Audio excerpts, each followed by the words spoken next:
Good morning बच्चों। आज आप +2 टैक्सेशन प्रैक्टिस द पेपर 3 यानी कि फंडामेंटल्स ऑफ इनकम टैक्स का आप चैप्टर कर रहे हैं। चैप्टर का नाम हैगा वै सैटलमेंट कमीशन। ठीक है जी। हुण इस चैप्टर विच आपां पिछली क्लास विच की कीता सी, मीनिंग ऑफ सैटलमेंट कमीशन, उहदे ऑब्जैक्टिव्स, उहदा ऑर्गेनाइजेशनल स्ट्रक्चर की सी। आप एक छोटा जिहा रीकैप ले लैंदे आ सैटलमेंट कमीशन का कि सैटलमेंट कमीशन सी की। सैटलमेंट कमीशन विच आपां की कीता सी, आपां कीता सी कि एक ਉਹ ऑर्गेनाइजेशनल बॉडी हैगी है। ठीक है, ਜਿਹਦੇ ਵਿੱਚ ਕੀ ਹੁੰਦਾ ਸੀ कि अगर मतलब कि अगर कोई भी असैसी कोर्ट ਵਿੱਚ नहीं जाना चाहता, ठीक है, तो उन्होंने लगता है कि मैं जल्दी तो जल्दी अपना काम ख़त्म कर ਲਾਂ। ठीक है, कि इनकम टैक्स डिपार्टमेंट ਤੇ ਅਸੈਸੀ ਦੇ ਵਿੱਚ ਜੋ ਵੀ ਪ੍ਰੋਬਲਮਸ ਹੈਗੀਆਂ ਵਾ ਉਹਨੂੰ ਸੋਲਵ ਕਰਨ ਵਾਸਤੇ ਇੱਕ ਕੀ ਕਹਿੰਦੇ ਆ ਕਮਿਸ਼ਨ ਬਣਾਈ ਗਈ ਸੀ। ਉਹਨੂੰ ਆਪਾਂ ਕਹਿੰਦੇ ਆ ਆਮਦਨ ਕਰ ਨਿਪਟਾਰਾ ਆਯੋਗ ਜਾਂ ਇਨਕਮ ਟੈਕਸ ਸੈਟਲਮੈਂਟ ਕਮਿਸ਼ਨ। ਮਤਲਬ ਜੋ ਵੀ ਡਿਸਪਿਊਟ ਚੱਲ ਰਿਹਾ ਵਾ, ਜੋ ਵੀ ਪ੍ਰੋਬਲਮਸ ਹੈਗੀਆਂ ਵਾ ਅਸੈਸੀ ਤੇ ਇਨਕਮ ਟੈਕਸ ਡਿਪਾਰਟਮੈਂਟ ਦੇ ਵਿੱਚ, ਉਹ ਪ੍ਰੋਬਲਮਸ ਨੂੰ ਕੌਣ ਸੋਲਵ ਕਰਦਾ ਵਾ?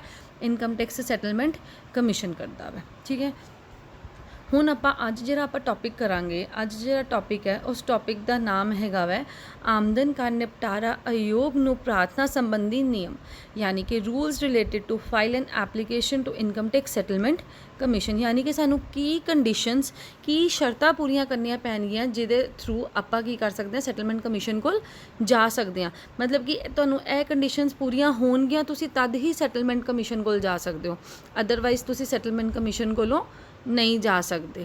ठीक है जी। वो की गया मैं आमदन का निपटारा आयोग ਨੂੰ प्रार्थना संबंधी नियम हेठ लिखे अनुसार है। पहला प्रार्थना करन दा अधिकार। ठीक है, यानी कि ये प्रार्थना का मतलब होंदा है एप्लीकेशन लगान दा अधिकार। असैसी जिस उपर कर संबंधी छानबीन कार्रवाई चल रही है ਉਹ ਆਮਦਨ ਕਰ ਨਿਪਟਾਰਾ ਆਯੋਗ ਹੇਠ ਲਿਖੀਆਂ ਸ਼ਰਤਾਂ ਨੂੰ ਪੂਰਾ ਕਰਨ 'ਤੇ ਪ੍ਰਾਰਥਨਾ ਕਰ ਸਕਦਾ ਹੈ। ਯਾਨੀ ਕਿ ਪਹਿਲਾ ਪੁਆਇੰਟ ਸਾਡਾ ਮੇਨ ਹੈਗਾ ਕੀ ਹੈ ਕਿ ਜਿਸ ਬੰਦੇ ਦਾ ਕੇਸ ਖੁੱਲਿਆ ਹੋਇਆ ਵਾ, ਜਿਸ ਬੰਦੇ ਦਾ ਕੇਸ ਚੱਲ ਰਿਹਾ, ਯਾਨੀ ਕਿ ਛਾਨਬੀਨ ਚੱਲ ਰਹੀ ਹੈ, ਅਗਰ ਕਿਸੇ ਅਸੈਸੀ ਦਾ ਕੇਸ ਬੰਦ ਹੈਗਾ ਵੈ, ਉਹ ਬੰਦਾ ਸੈਟਲਮੈਂਟ ਕਮਿਸ਼ਨ ਕੋਲ ਨਹੀਂ ਜਾਂਦਾ। ਪਹਿਲੀ ਲਾਈਨ ਹੀ ਆਏਗੀ ਹੈ, ਅਸੈਸੀ ਜਿਸ ਉੱਪਰ ਕਰ ਸੰਬੰਧੀ ਛਾਨਬੀਨ ਕਾਰਵਾਈ ਚੱਲ ਰਹੀ ਹੈ। ਠੀਕ ਹੈ ਜੀ, ਯਾਨੀ ਕਿ ਜਿਹਦਾ ਕੇਸ ऑलरेडी चल रहा, अगर किसी के केस का डिसीजन पहले ही आ गया वै डिपार्टमेंट वालों, ठीक है, या अपील्स कोर्ट आ गया वै, वो बंदा नहीं जा सकता। ठीक है, हुण की गा वै असैसी ते चल रही छानबीन कार्रवाई आमदन कर या संपत्ति कर नाल संबंधित होवे। सब तो पहले की गा वै उस बंदे दी जेड़ी भी छानबीन चल रही है, ठीक है, जेड़ा भी सर्च सीजर हो रहा है, कुछ भी इंस्पैक्शन हो रही है, किधर रिलेटेड हो रही है, वो हो रही है आमदन कर यानी कि इनकम टैक्स या संपत्ति कर यानी कि वैल्थ टैक्स। ਇਹ ਦੋਨਾਂ ਦੇ ਨਾਲ ਰਿਲੇਟਡ ਹੋਣੀ ਚਾਹੀਦੀ ਹੈ। ਦੂਸਰੀ, ਉਸਦੇ ਪ੍ਰਾਰਥਨਾ ਪੱਤਰ ਵਿੱਚ ਆਮਦਨ 10 ਲੱਖ ਤੋਂ ਵੱਧ ਹੋਣੀ ਚਾਹੀਦੀ ਹੈ। यानी कि ਜਿਹੜਾ ਤੁਹਾਡਾ ਕੇਸ ਹੈਗਾ ਵੈ, ਅਗਰ ਕਿਸੇ ਦੀ ਜਿਹੜੀ ਇਨਕਮ ਹੈਗੀ ਹੈ, ਠੀਕ ਹੈ, ਉਸ ਬੰਦੇ ਦੀ ਜਿਹੜੀ ਇਨਕਮ ਹੈਗੀ ਹੈ 10 ਲੱਖ ਤੋਂ ਉੱਪਰ ਹੈਗੀ ਹੈ, ਉਹ ਬੰਦਾ ਤਦ ਹੀ ਸੈਟਲਮੈਂਟ ਕਮਿਸ਼ਨ ਕੋਲ ਆਪਣਾ ਕੇਸ ਲੈ ਕੇ ਜਾ ਸਕਦਾ ਹੈ। ਅਗਰ ਕਿਸੇ ਬੰਦੇ ਦੀ ਸਪੋਜ਼ ਕਰੋ ਇਨਕਮ 8 ਲੱਖ ਆ ਜਾਂਦੀ ਹੈ ਜਾਂ 9 ਲੱਖ ਆ ਜਾਂਦੀ ਹੈ, ਕਿਆ ਉਹ ਬੰਦਾ ਸੈਟਲਮੈਂਟ ਕਮਿਸ਼ਨ ਕੋਲ ਆਪਣਾ ਕੇਸ ਸੋਲਵ ਕਰਵਾਉਣ ਲਈ ਜਾ ਸਕਦਾ ਵੈ? ਨਹੀਂ ਜਾ ਸਕਦਾ। ਉਹਨੂੰ ਕਿਹਦੇ ਕੋਲ ਕਦੋਂ ਜਾਣਾ ਪਏਗਾ? ਜਦੋਂ ਉਹਦੀ ਇਨਕਮ ਕਿੰਨੀ ਹੋਏਗੀ? 10 ਲੱਖ ਤੋਂ ਉੱਪਰ ਹੋਏਗੀ। ठीक है, उस तो बाद तीसरा पॉइंट है इस ने मामले विच बंदे कर अते व्याज की पूरी अदायगी दे सबूत नाल प्राप्त प्रार्थना पत्र कीती होवे। इहदे विच की एक होर चीज़ हुंदी है मेन कि इहदे विच हुंदा वा जदों भी आपां एप्लीकेशन फाइल करनी है, यानी कि जदों भी आपां प्रार्थना पत्र लगाना वै सैटलमेंट कमीशन नूं, साडा जिन्ना भी व्याज बनदा वै, साडा जिन्ना भी इनकम टैक्स हैगा वै, ਉਹ ਡਿਪਾਰਟਮੈਂਟ ਨੂੰ ਪੂਰਾ ਡਿਪਾਰਟਮੈਂਟ ਨੂੰ ਦਿੱਤਾ ਹੋਣਾ ਚਾਹੀਦਾ, ਪੂਰਾ ਦਾ ਪੂਰਾ ਉਹਦੀ ਰਸੀਦ ਲੱਗੀ ਹੋਣੀ ਚਾਹੀਦੀ ਹੈ ਕਿ ਦੇਖੋ ਜੀ ਅਸੀਂ ਪੂਰਾ ਦਾ ਪੂਰਾ ਟੈਕਸ ਜਿਹੜਾ ਹੈਗਾ ਵੈ ਉਹ ਭਰਤਾ ਵੈ, ਉਹਦੇ ਨਾਲ ਰਿਲੇਟਡ ਜੋ ਵੀ ਸਾਨੂੰ ਵਿਆਜ ਪੈਂਦੀ ਹੈ ਜਾਂ ਜੋ ਵੀ ਸਾਨੂੰ ਇੰਟਰਸਟ ਪੈਂਦਾ ਪਿਆ ਵੈ, ਆਪਾਂ ਉਹਨੂੰ ਵੀ ਪੇ ਕਰਤਾ ਹੋਇਆ ਵੈ। ਠੀਕ ਹੈ, ਇਹ ਕਿਉਂ ਕਰਨਾ ਪੈਂਦਾ? ਦੇਖੋ ਕੋਈ ਦਿੱਕਤ ਨਹੀਂ ਹੈਗੀ, ਇਹ ਨਹੀਂ ਗਾ ਕਿ ਹਾਂ ਜੀ ਅਗਰ ਆਪਾਂ ਭਰਤਾ ਤਾਂ ਸਾਨੂੰ ਨਹੀਂ ਮਿਲੇਗਾ। ਠੀਕ ਹੈ, ਅਗਰ ਸਪੋਜ਼ ਕਰੋ ਆਪਾਂ ਕਿਤੇ ਅਪੀਲ ਵਗੈਰਾ 'ਤੇ ਜਾਣਾ, ਉਹ ਕਹਿੰਦਾ ਹੈ ਕਿ ਠੀਕ ਹੈ ਤੁਸੀਂ ਇੱਕ ਵਾਰ ਸਾਰੀ ਪੇਮੈਂਟ ਕਰ ਦਿਓ, ਠੀਕ ਹੈ, ਅਗਰ ਤੁਹਾਡਾ ਕੇਸ ਬਿਲਕੁਲ ਠੀਕ ਹੋਏਗਾ ਤਾਂ ਤੁਹਾਨੂੰ ਰਿਫੰਡ ਮਿਲ ਜਾਏਗਾ। ਰਿਫੰਡ ਕੀ ਹੁੰਦਾ ਵੈ ਕਿ ਜਿੰਨੇ ਪੈਸੇ ਤੁਹਾਡੇ ਬੰਦੇ ਹੋਣਗੇ ਤੁਹਾਨੂੰ ਵਾਪਸ ਕਰ ਦਿੱਤੇ ਜਾਣਗੇ। ਇਹ ਨਹੀਂ ਹੈ ਕਿ ਡਿਪਾਰਟਮੈਂਟ ਆਪਣੇ ਕੋਲ ਰੱਖ ਲੇਗਾ। ਲੇਕਿਨ ਅਗਰ ਤੁਸੀਂ ਕੇਸ ਲਗਾਉਣਾ ਵੈ, ਅਗਰ ਤੁਸੀਂ ਆਪਣੀ ਫਾਈਲ ਲਗਾਉਣੀ ਹੈ, ਐਪਲੀਕੇਸ਼ਨ ਲਗਾਉਣੀ ਹੈ, ਉਹਦੇ ਵਾਸਤੇ ਤੁਹਾਨੂੰ ਪਹਿਲੇ ਸਾਰਾ ਦਾ ਸਾਰਾ ਇਨਕਮ ਟੈਕਸ ਭਰਨਾ ਪਏਗਾ ਅਤੇ ਉਹਦੇ ਨਾਲ ਰਿਲੇਟਡ ਉਹਦੀ ਸਾਰੀ ਦੀ ਸਾਰੀ ਜਿਹੜੀ ਹੈਗੀ ਹੈ ਇੰਟਰਸਟ ਨੂੰ ਭਰਨਾ ਪਏਗਾ। ਠੀਕ ਹੈ, ਸੈਕਿੰਡ ਪੁਆਇੰਟ ਕੀ ਹੈ? ਪ੍ਰਾਰਥਨਾ ਕਰਨ ਦੀ ਵਿਧੀ। ਪ੍ਰਾਰਥਨਾ ਉਹਨਾਂ ਮਾਮਲਿਆਂ ਸੰਬੰਧੀ ਹੀ ਕੀਤੀ ਜਾ ਸਕਦੀ ਹੈ ਜਿਨ੍ਹਾਂ ਸੰਬੰਧੀ ਛਾਣਬੀਨ ਦੀ ਪ੍ਰਕਿਰਿਆ ਹਾਲੇ ਚੱਲ ਰਹੀ ਹੈ। ਪ੍ਰਾਰਥਨਾ ਕਰਨ ਦੀ ਵਿਧੀ ਹੇਠ ਲਿਖੇ ਅਨੁਸਾਰ ਹੈ, ਯਾਨੀ ਕਿ ਕੀ ਹੈ ਕਿ ਜਿਹੜਾ ਕੇਸ ਖੁੱਲਿਆ ਹੋਇਆ ਵਾ, ਜਿਹੜਾ ਕੇਸ ਤੁਹਾਡਾ ਪੈਂਡਿੰਗ ਹੈਗਾ ਵਾ ਡਿਪਾਰਟਮੈਂਟ ਕੋਲੋਂ, ਠੀਕ ਹੈ।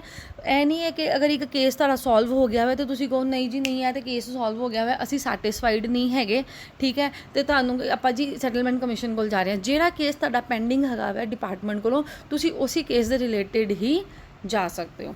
ਪਹਿਲਾ ਪੁਆਇੰਟ ਕੀ ਹੈ, ਹੁਣ ਪ੍ਰਾਰਥਨਾ ਅਸੈਸੀ ਦੁਆਰਾ ਇੱਕ ਅਦਾਇਗੀ ਫਾਰਮ ਯਾਨੀ ਕਿ ਫਾਰਮ ਨੰਬਰ 34B ਵਿੱਚ ਕੀਤੀ ਜਾਣੀ ਚਾਹੀਦੀ ਹੈ, ਠੀਕ ਹੈ। ਸਭ ਤੋਂ ਪਹਿਲੇ ਕੀ ਹੈ ਕਿ ਜਦੋਂ ਵੀ ਆਪਾਂ ਐਪਲੀਕੇਸ਼ਨ ਲਗਾਉਣੀ ਹੈ, ਕਿਹੜੇ ਫਾਰਮ ਵਿੱਚ ਲਗਾਉਣੀ ਹੈ, ਆਪਾਂ ਫਾਰਮ ਲੈਣਾ ਵਾ ਫਾਰਮ ਨੰਬਰ 34B।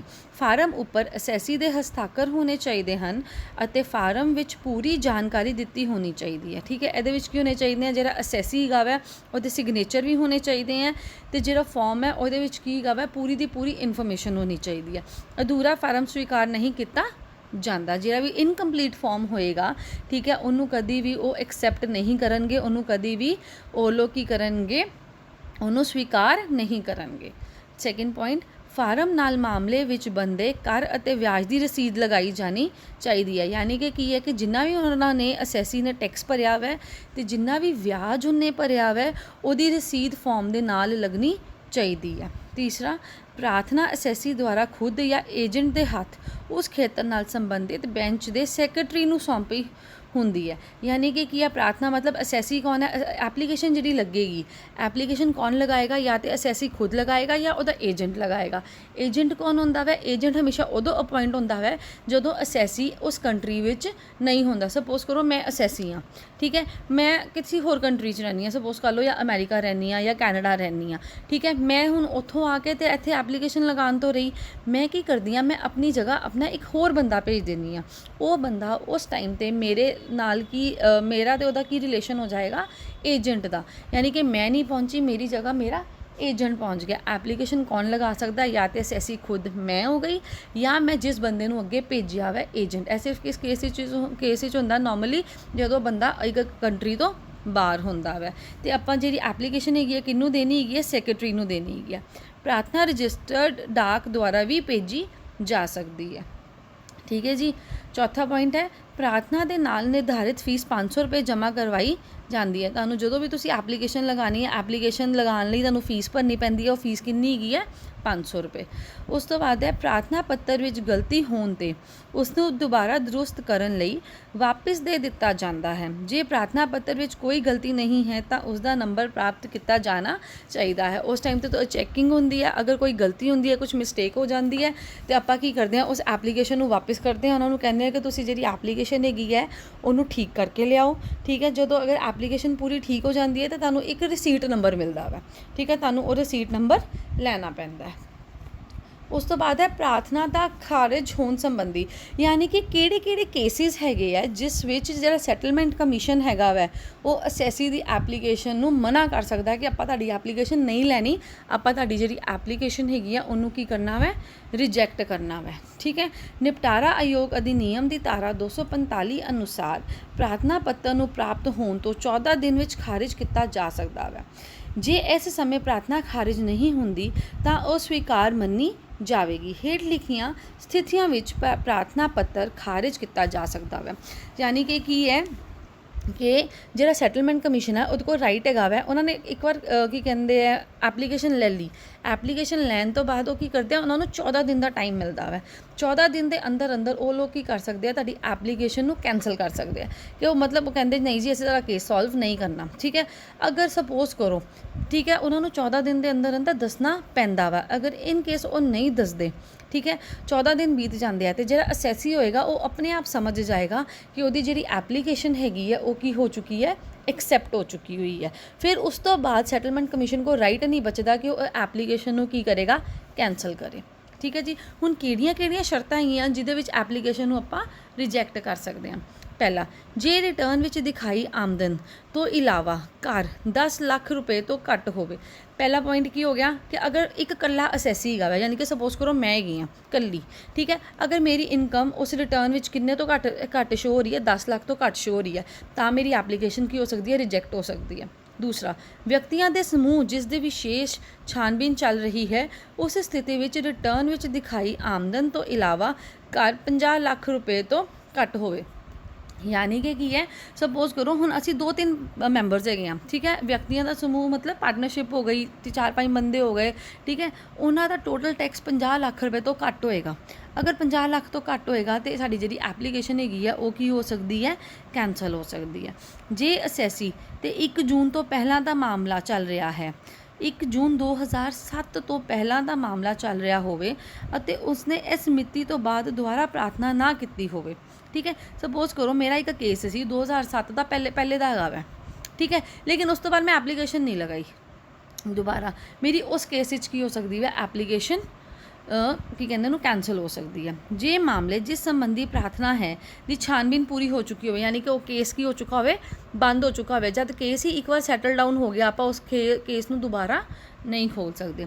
जे मामले ते बंदे कर ਅਤੇ ਵਿਆਜ ਤੇ ਪ੍ਰਾਰਥਨਾ ਦੀ ਫੀਸ ਜਮ੍ਹਾਂ ਨਾ ਕਰਵਾਈ ਹੋਵੇ, ਜਾਂ ਤੇ ਕੀ ਹੈਗਾ ਵੈ ਕਿ ਤੁਸੀਂ ਕੀ ਕੀਤਾ ਹੋਇਆ ਵੈ, ਤੁਸੀਂ ਨਾ ਤੁਸੀਂ ਟੈਕਸ ਭਰਿਆ, ਨਾ ਤੁਸੀਂ ਕੋਈ ਇੰਟਰਸਟ ਭਰਿਆ, ਨਾ ਤੁਸੀਂ ਕੋਈ ਫੀਸ ਭਰੀ ਹੈ, ਠੀਕ ਹੈ, ਉਸ ਕੇਸ ਵਿੱਚ ਕੀ ਹੋ ਜਾਏਗਾ, ਤੁਹਾਡੀ ਜਿਹੜੀ ਐਪਲੀਕੇਸ਼ਨ ਹੈ ਰਿਜੈਕਟ ਹੋ ਜਾਏਗੀ। ਇਹਦੇ ਵਿੱਚ ਕੀ ਹੈਗਾ ਵੈ, ਜਦੋਂ ਵੀ ਤੁਸੀਂ ਐਪਲੀਕੇਸ਼ਨ ਲਗਾਉਣੀ ਹੈ ਤੁਸੀਂ ਸਭ ਤੋਂ ਪਹਿਲੇ ਟੈਕਸ ਤੇ ਉਹਦਾ ਵਿਆਜ ਪਹਿਲੇ ਭਰਨਾ ਵੈ ਤੇ ਉਹਦੀ ਰਸੀਦ ਜਿਹੜੀ ਹੈਗੀ ਹੈ ਉਹ ਜਮ੍ਹਾਂ ਕਰਾਉਣੀ ਹੈਗੀ ਹੈ। ਲਾਸਟ ਪੁਆਇੰਟ ਕੀ ਹੈਗਾ ਵੈ, ਆਮਦਨ ਕਰ ਦਾ ਕਮਿਸ਼ਨਰ ਜਿਸ ਨੂੰ ਇਹ ਮਾਮਲਾ ਰਿਪੋਰਟ ਕਰਨ ਲਈ ਦਿੱਤਾ ਹੈ ਇੱਕ ਮੌਕਾ ਦੇਣ ਤੋਂ ਬਾਅਦ ਪ੍ਰਾਰਥਨਾ ਨੂੰ ਖਾਰਿਜ ਕਰ ਸਕਦਾ ਵੈ, ਠੀਕ ਹੈ। ਉਸ ਤੋਂ ਬਾਅਦ ਕੀ ਹੁੰਦਾ, ਕਈ ਵਾਰ ਕੀ ਹੁੰਦਾ ਵੈ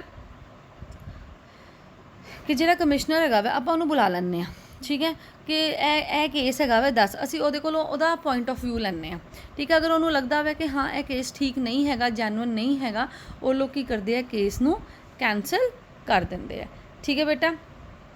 ਹੁਣ ਕੀ ਹੈਗਾ ਵੈ, ਆਪਾਂ ਕੀ ਪੜ੍ਹਿਆ ਵੈ, ਰੂਲਸ ਕੀ ਗਿਆ ਆਪਾਂ ਇੱਕ ਵਾਰ ਦੇਖ ਲੈਂਦੇ ਹਾਂ। ਸਭ ਤੋਂ ਪਹਿਲੇ ਕੀ ਹੈਗਾ ਵੈ ਕਿ ਜਿਹੜਾ ਵੀ ਆਪਾਂ ਸੈਟਲਮੈਂਟ ਕਮਿਸ਼ਨ ਵਿੱਚ ਜਦੋਂ ਵੀ ਆਪਾਂ ਐਪਲੀਕੇਸ਼ਨ ਲਗਾਉਣੀ ਹੈ, ਕਿਸ ਕਰਕੇ ਲਗਾਉਣੀ ਹੈ, ਆਪਾਂ ਲਗਾਉਣੀ ਹੈ ਸਭ ਤੋਂ ਪਹਿਲੇ ਉਹ ਕਿ ਕੇਸ ਪੈਂਡਿੰਗ ਹੋਣਾ ਚਾਹੀਦਾ ਵੈ, ਉਹ ਜਿਹੜਾ ਕੇਸ ਹੈਗਾ ਵੈ ਚੱਲ ਰਿਹਾ ਹੋਣਾ ਚਾਹੀਦਾ ਵੈ, ਉਹ ਕਿਹਦੇ ਨਾਲ ਰਿਲੇਟਡ ਹੋਣਾ ਚਾਹੀਦਾ ਵੈ, ਤੁਹਾਡਾ ਇਨਕਮ ਟੈਕਸ ਦੇ ਨਾਲ ਰਿਲੇਟਡ ਹੋਣਾ ਚਾਹੀਦਾ ਅਤੇ ਤੁਹਾਡੇ ਵੈਲਥ ਟੈਕਸ ਦੇ ਨਾਲ ਰਿਲੇਟਡ ਹੋਣਾ ਚਾਹੀਦਾ, ਠੀਕ ਹੈ। ਪ੍ਰਾਰਥਨਾ ਪੱਤਰ ਵਿੱਚ ਆਮਦਨ ਕਿੰਨੀ ਹੈ, 10 ਲੱਖ ਤੋਂ ਘੱਟ ਨਹੀਂ ਹੋਣੀ ਚਾਹੀਦੀ, ਠੀਕ ਹੈ। ਉਸ ਤੋਂ ਬਾਅਦ ਤੁਸੀਂ ਕੀ ਕਰਨਾ ਹੈਗਾ ਵੈ, ਤੁਸੀਂ ਵਿਆਜ ਤੇ ਟੈਕਸ ਪਹਿਲੇ ਭਰਨਾ ਹੈਗਾ, ਠੀਕ ਹੈ।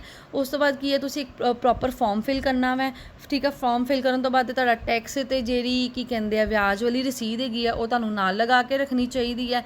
ਤਾਂ ਅਗਰ ਅਸੈਸੀ ਨੂੰ ਖੁਦ ਐਪਲੀਕੇਸ਼ਨ ਲਗਾਉਣੀ ਚਾਹੀਦੀ ਹੈ ਜਾਂ ਫਿਰ ਉਹਦਾ ਏਜੰਟ ਲਗਾ ਸਕਦਾ ਵੈ, ਠੀਕ ਹੈ, ਜਾਂ ਉਹਦੇ ਨਾਲ ਉਹਦੀ ਫੀਸ ਭਰਨੀ ਚਾਹੀਦੀ ਹੈ। ਫੀਸ ਭਰਨ ਤੋਂ ਬਾਅਦ ਅਗਰ ਕੋਈ ਗਲਤੀ ਹੋ ਜਾਂਦੀ ਹੈ ਤਾਂ ਤੁਸੀਂ ਉਸ ਗਲਤੀ ਨੂੰ ਠੀਕ ਕਰ ਲੈਂਦੇ ਹੋ।